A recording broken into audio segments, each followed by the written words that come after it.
dalam GDP atau PDB, ada satu konsep penting yang harus kita pahami, yaitu bahwa GDP merupakan penjumlahan dari pendapatan seluruh masyarakat yang ada dalam negara tersebut.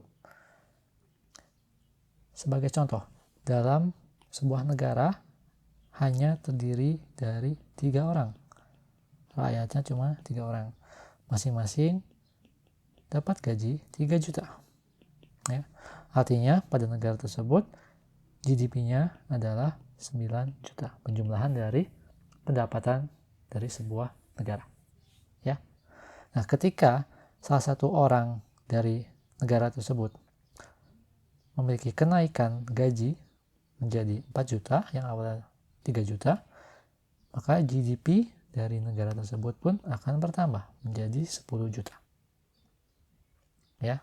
Nah, kalau kita bicara ekonomi secara keseluruhan, maka jumlah dari pendapatan setiap orang yang berada dalam negara tersebut, nilainya akan sama persis dengan jumlah pengeluaran dari setiap rakyatnya tersebut, setiap penduduknya. Ini merupakan rumus penting kalau kita bicara mengenai makroekonomi, bahwa jumlah dari pendapatan dalam negara tersebut akan sama dengan jumlah pengeluaran dalam negara tersebut. Harus sama persis. Kenapa hal ini berlaku ketika kita bicara ekonomi secara keseluruhan? Sebagai contoh, misalkan untuk memudahkan pemahaman, ada seorang pembeli, katakan namanya adalah Rizky. Ini adalah pembeli. Dia berencana membeli donat, ya, kepada penjual. Ini penjual donat. Ya. Katakanlah dia membeli sebesar 20.000 harga dari donat tersebut.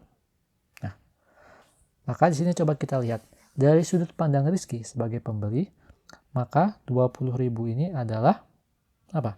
Pengeluaran yang dia keluarkan sebesar 20.000. Sedangkan dari sudut pandang penjual, 20.000 ini adalah pendapatan dengan nilainya sama persis.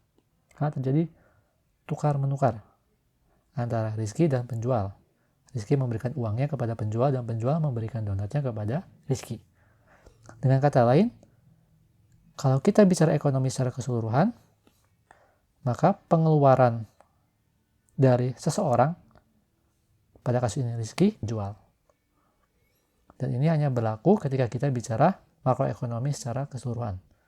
Sehingga rumus ini, di mana jumlah dari pendapatan akan sama dengan jumlah dari pengeluaran, akan selalu berlaku ketika kita bicara mengenai makroekonomi.